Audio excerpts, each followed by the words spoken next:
Son las 6 de la tarde y arrancamos TV Ecuador este lunes con un aviso muy importante. Hace algunos minutos nada más, el presidente Daniel Noboa decretó estado de excepción en todo el territorio nacional por grave conmoción interna después de lo que ocurre en las cárceles del país. Atentos porque viene acompañado de un toque de queda entre las 11 de la noche y las 5 de la mañana. Y como les decimos, la aspiración de este espacio es la de conectar un país y por supuesto la de mostrarnos de ese país en todos sus matices y contextos. De eso a veces nos lleva a hablar de emprendimiento, de garra, de empuje, incluso de superación, pero en días como hoy, por supuesto, de situaciones agrias, ásperas y muy difíciles que tocan la vida de miles de ecuatorianos y sobre todo que afectan directamente hoy, por ejemplo, a quienes viven alrededor de las cárceles del país. Así que como no puede ser de otra manera, TV Ecuador está donde debe. Y a esta hora les invito a partir esta pantalla para que ustedes sepan dónde van a estar nuestros reporteros contándonos lo que ocurre minutos después de que se decretara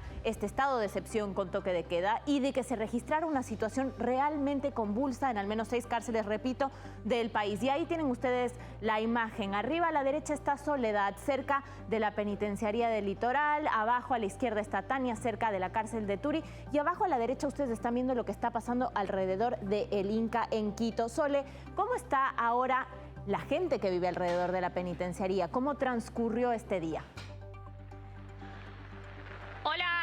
Hola Marti, pierdo por momentos el retorno, pero te puedo comentar específicamente dónde estoy, en el kilómetro 16 vía a Daule. Y tal cual como tú ves, estoy en este sector que está cerca de la penitenciaría y la regional, y así este panorama desolado, con los vecinos resguardados, es lo que nosotros hemos podido observar desde muy temprano que vinimos a hacer este mismo informe en este mismo sector. Así que todos tras las puertas, y es lo que nosotros hemos podido palpar desde temprano, te menciono. Gracias, Sole. Vamos a reacomodarnos un poco por cuestiones de señal. Siempre cerca de la penitenciaría es muy complicado. Recordemos que este ha sido el punto más caliente del fin de semana porque ayer básicamente el gobierno se dio cuenta de que alias Fito se había fugado de la penitenciaría del Litoral y desde entonces, e incluso antes de eso, dicen quienes viven a su alrededor que vieron una actividad muy inusual por la zona. Vamos a volver allá para saber cómo ha transcurrido este día lunes, pero también vamos a estar en Turi, se lo decíamos hace un rato nada más, porque, Tania, se registraron amotinamientos en la cárcel del Turi. Cerca de 80 personas fueron retenidas por los reos en el techo también. ¿Cómo está la situación en esa zona a esta hora? Marti, ¿qué tal? Buenas tardes. Sí, preocupación acá en esta zona, pero lamentablemente, como te decía, a diferencia de otros sectores, acá hay un centro turístico muy cercano. ¿Qué ha hecho la gente? Se preocupa, se apoya y lo que hace es decir, tenemos que continuar porque ellos viven de esta actividad, viven del turismo a pesar de a pocos kilómetros de aquí estar la cárcel de Turi, en donde se encuentran retenidas estas personas y en donde se ha hecho un gran filtro. Te comento en la mañana que nosotros accedimos, un gran filtro, revisión de personas, revisión de carros por la situación que se está viviendo. Pero acá la gente ha dicho, no podemos parar y hay que continuar, sobre todo por el tema del turismo en esta zona, y a esta hora hay gente que viene pues a disfrutar de las diferentes, de lo que oferta Turi a pesar de lo que está ocurriendo en la cárcel. Y mencionas algo muy importante, Tania, uno de los principales atractivos turísticos de la ciudad de Cuenca, que tiene un vecino supremamente incómodo con el que han tenido que acostumbrarse a convivir en los últimos tiempos. Vamos a regresar allá porque sabemos que estuviste todo el día haciendo un trabajo de campo muy importante y que además vamos también a entrar a hablar con gente en vivo ahora que va a caer la noche. Abajo a la derecha ustedes están viendo imágenes de en vivo y en directo de nuestra motocam en los alrededores de El Inca en Quito. ¿Qué pasó allí? Bueno, a partir de las 8 de la mañana en realidad se empezó a registrar movimiento inusual. Los presos estaban quemando, los PPL estaban quemando colchones y más de 60 miembros de las fuerzas policiales intervinieron en la cárcel. Las Fuerzas Armadas empezaron, por supuesto, a rodearlas. A esta hora las calles alrededor del centro lucen así, completamente vacías. Y es que cuando ocurren amotinamientos o cuando se ponen convulsas las cárceles del país, en este caso, repetimos, por ahora se ha registrado una situación convulsa en al menos 6 centros. Esto es lo que suele pasar en los alrededores. La gente se encierra, la gente intenta volver temprano a casa, acelerar todas las actividades del día porque quieren estar a buen resguardo. Realmente es una situación muy compleja la que estamos viviendo y se suma, por supuesto, este anuncio, le repetimos, del presidente Daniel Noboa, que ha decretado estado de excepción con toque de queda a nivel nacional entre las 11 de la noche y las 5 de la mañana. En estos lugares, nosotros estuvimos hoy haciéndonos una pregunta fundamental. Como siempre, queremos saber cómo estos acontecimientos afectan y trastocan la vida de las personas. En este caso, que tienen que acostumbrarse a convivir con estos vecinos incómodos que se han convertido las cárceles de nuestro país. Y justamente eso es lo que vamos a ver ahora. Situaciones en las que algunos deciden simplemente no salir de casa, no ir a trabajar, no llevar a sus hijos al colegio, pero por otro lado también en los que deciden que no pueden frenar la actividad porque realmente dependen, en el caso de Turi, del turismo y de la producción diaria para vivir. Veamos.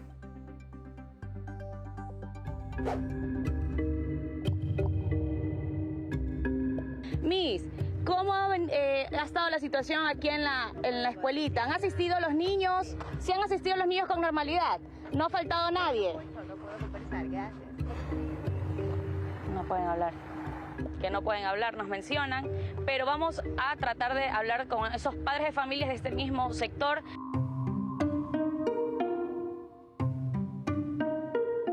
Te veo con el mandil de tu nena, con la lonchera. ¿Tu niña sí fue a la escuela hoy? Sí. ¿Por qué? Porque si no me la sacan del sistema de la escuela y no tengo matrícula para la bebé. Aquí como miedo que estamos y con esto que les puede caer una bala aquí perdida porque aquí siempre corre balés. Así viven ustedes. Ajá, así vivimos. A veces vienen los policías a ayudarlos, que los tengan adentro, pero con miedo nosotros estamos aquí. Dices algo importante, Lili, pero en este momento, hoy lunes, casi mediodía, no hay policías en el sector. No, no hay. ¿Qué se pudo observar este fin de semana en particular? Lo previsto es que siempre los días sábados y domingos, que son días de visita, los presos nunca trabajan. La sorpresa de nosotros fue la humadera que salía, que los presos estaban quemando el monte hasta las 2 de la tarde. Eso nos da a nosotros usar siempre el sexto sentido de tomar las precauciones necesarias para nuestros moradores de aquí al frente. ¿Qué cambió entre el fin de semana para hoy en tu vida diaria? Que no poder salir, no confiar en nadie. Puede que alguien te toque y no sea un vecino, sino cualquier persona que llegue. Algo tú me mencionabas acerca de la educación de tu niña. Desde antes de Navidad no le mandaba al colegio, por lo que me puso un poquito malita, vivo sola con mis 2 hijas. Tengo que pedir que me ayuden a trasladar la silla a ella, al menos con el callejón que tenemos no se puede. Y salir a la principal, tengo que pagar un taxi para llevarla al colegio y no. ¿Y hoy va a asistir o no va a asistir a pesar de todos esos obstáculos? No, hoy día no la voy a llevar. Estamos en la parroquia Turi, justamente en el mirador turístico, y a pocos metros de acá está la cárcel de Turi, en donde se ha registrado un amotinamiento hoy en horas de la mañana. Y hemos venido a ver cómo le afecta esto a la gente. Como usted ve, todo está tranquilo, todo el día pasaba así, poca gente, como es primer día de la semana, no hay mucho movimiento. La gente no se entera de nada de lo que está pasando al otro lado de aquí del centro. Nosotros no podemos dejar el movimiento que nosotros tenemos, las ventas, porque si nosotros dejáramos de la venta, entonces la gente ya comenzaría a preocuparse por qué están cerrados los locales, algo malo está pasando y sin embargo nosotros seguimos llegando. Usted que vive cerca de la cárcel, ¿hay preocupación cuando pasan estas cosas? ¿Cómo es la situación? Bueno, sí, pero no. Cuando había más movimiento, más duro en la cárcel de la otra vez, pero tampoco hubo ningún problema. Sí nos preocupamos bastante porque vivimos ahí, tenemos pequeños, ¿no? Hoy no ha sido, digamos, una situación muy... Tampoco, no. Por aquí a lo menos no. Los buses están normales, pero el de la cárcel dice que no entra ese carros para allá a la cárcel. Eso yo llegué a enterarme, ¿no? Pero de ahí no, aquí no nos ha molestado en nada. De todas maneras, independientemente de lo que ocurre en la cárcel, usted tiene que seguir saliendo a trabajar, o sea, usted sale igual. Sí, yo salgo igual, haya o no haya problema, yo tengo que estar aquí. Bien, ya lo ven, 2 situaciones realmente distintas, donde el denominador común podríamos decir que lógicamente es el temor. Y esta es la fotografía de los vecinos de 2 de las 6 cárceles en las que realmente hoy se registraron movimientos inusuales, amotinamientos, quemas, y cada vez que esto ocurre sabemos que obviamente con el paso de los días, lamentablemente también hay que decirlo, se va derramando en las calles. Quiero volver a estos sectores porque estamos a punto de que caiga la noche, Soledad. ¿Y qué pasa en los barrios que viven cerca de la penitenciaría del Litoral a esta hora, preparándose justamente para la caída de la noche? Marti, yo te conversaba y es que lamentablemente es un año nuevo con los viejos miedos. Y realmente es eso, cómo está este mismo barrio, como tú puedes observar cuando cae la noche. Realmente la poca gente que vemos aquí son niños que están aprovechando la lluvia y están divirtiéndose, pero los mayores están guardados en sus casas. Y si los niños están fuera de sus casas es porque pueden observarlo desde ya, están a su vista, pero no están abajo en la canchita que nosotros tenemos imágenes de aquello, porque tienen ese miedo de cualquier cosa que pueda suscitarse. Tengo aquí a Manuel. Manuel, algo tú me comentabas acerca de ustedes que viven en el sector.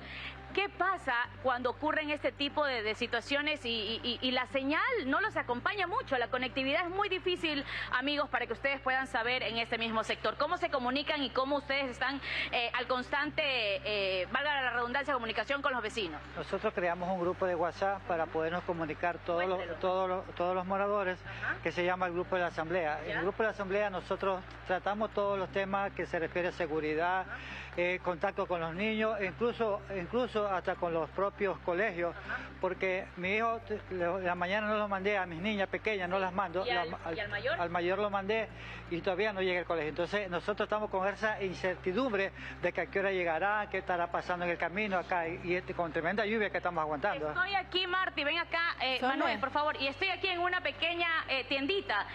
Y algo también me mencionabas, es que los vecinos cuando necesitan hacer alguna compra, obviamente, mandan a uno en este caso y se organizan de esa manera para que esa persona sea la encargada de llevar las compras a uno que otro vecino. Eso es lo que tratamos nosotros a esta hora ya, cuando viene el anochecer, tratamos de, por motivo de seguridad, que una sola persona que salga a comprar y va comprando los demás, para que tratar de evitar un poco el problema por la oscuridad a veces, porque aquí no tenemos alumbrado público.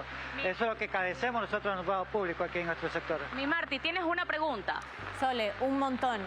Primero me decías que el hijo de Manuel tenía que volver de la escuela. ¿A qué hora normalmente ya está ahí? O sea, ¿es normal que a las 6 de la tarde no haya llegado todavía? Me preguntan, ¿a qué hora debería llegar tu hijo? ¿Es normal que todavía no llegue? Ellos tienen programado salir 5:15, cuarto para las 6, pero mire qué horas son y todavía no llegan. Eso es lo que nosotros nos preocupa, eso, porque por el momento, por el tema que estamos pasando por la cárcel, la situación es dura y eso es lo que nos preocupa. Mi esposa está en la parte de abajo de la cancha esperando al bebé todavía. Y con lluvia y todo, Marti.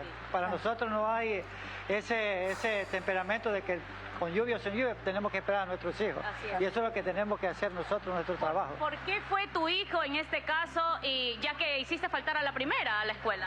Los señores del distrito, ellos no viven aquí en nuestro territorio, somos nosotros los que vivimos aquí en territorio, y ellos no se dan cuenta de la situación que nosotros palpamos día a día, el vivir diario de nosotros aquí.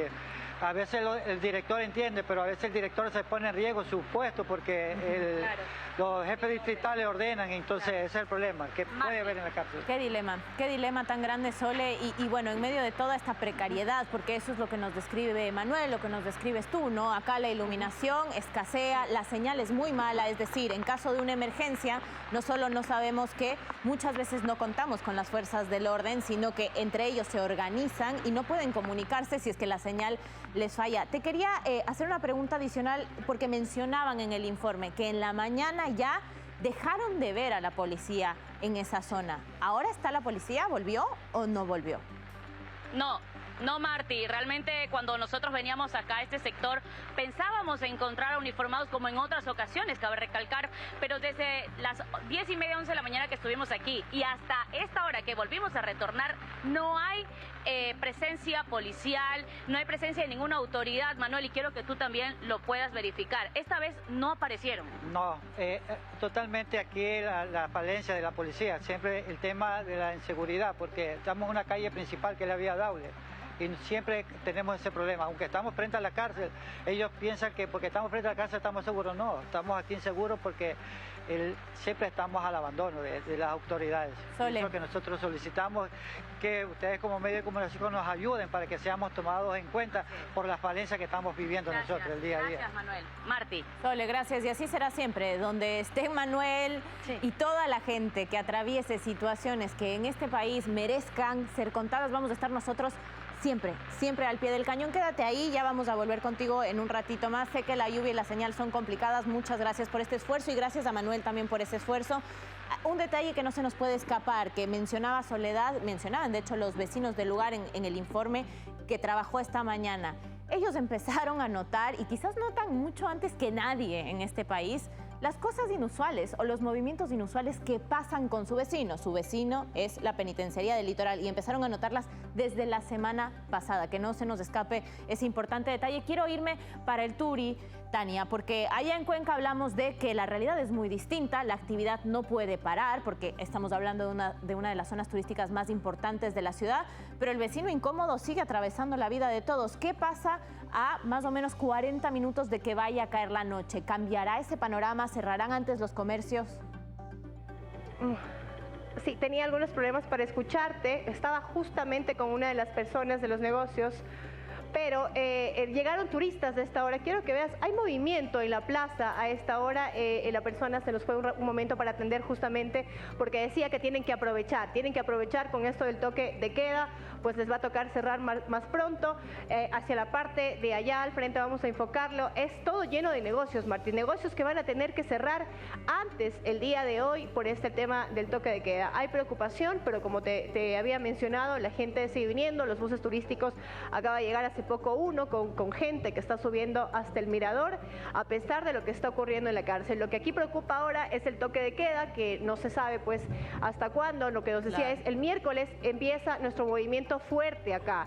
El miércoles viene mucha más gente y eso nos preocupa tener que cerrar antes, tener que estar cerrando 10:30 para poder a las 11 cumplir con el toque de queda. Sí, Marti, te escucho. Te repito una pregunta que le hacíamos a Soledad, ¿no? Aunque estamos en casos completamente distintos, acá se ve la presencia de las fuerzas policiales ahora y de las fuerzas militares y si es así, ¿cómo reaccionan los turistas? Digamos, ¿tienen algo de curiosidad por lo que está pasando o les parece normal? No, Marti, aquí la verdad, mira, aquí en la plaza, hagamos de cuenta que la vía por la que tenemos que transitar está mucho más abajo. Voy a enseñarte con mi dedo, está allá. Y es allá en donde se encuentra la policía. Entonces hay un desvío. O subes para el mirador y subes para la cárcel. Ahí en la cárcel es en donde está la policía, está la EMOB, están las fuerzas de control. Ahí es donde está toda la gente. Aquí en el mirador no ha sido tanto y por eso a lo mejor la gente no siente este impacto, a pesar de que hay el temor de quienes que sí habitan en esta zona. Claro, y Tania, hay que decir, ¿no?, que a pesar de que la cárcel está en Turi, está alejada de donde tú estás. O sea, está un poquito aislada, un poquito nada más, digo, porque no tienes que manejar 40 minutos para llegar allá, es parte del sector, pero está un poco aislada. Gracias, Tania. Volveremos contigo si la situación así lo amerita. Por favor, quédate atenta a todo lo que ocurra por allá. Y quiero que hagamos una última repasada por nuestra cámara, que está ahí, nuestra motocam en el sector del Inca, en los alrededores de la cárcel, por supuesto, por donde se puede circular a esta hora y por donde la señal también nos lo permite. Sabrán ustedes que los inhibidores, bueno, a veces no funcionan adentro, pero sí en los alrededores para quienes queremos transmitir. Y así está el panorama a esta hora. Básicamente, las calles casi desiertas. No podemos decir, por lo menos en este pantallazo, que veamos locales abiertos. Ahí veo uno abierto, otro cerrado. De hecho, todo ese local que ocupa la esquina, ustedes lo ven cerrado. Lo que está abierto ahí me parece que es un estacionamiento. Chicho, si es así, muéveme como el gesto del sí con la cámara. Sí, me dice, claro. Eso que vemos allí es un estacionamiento. ¿Y qué estuvo pasando ahí? Bueno, desde las 8 de la mañana básicamente se empezó a percatar la autoridad de que los PPL estaban quemando colchones. No hubo enfrentamientos entre ellos, por lo menos no hasta ahora que se hayan anunciado de forma oficial, y cerca de 60 policías intervinieron. La cárcel y el personal de las Fuerzas Armadas empezó a rodearla. Entonces, así está el clima en los exteriores. Bueno.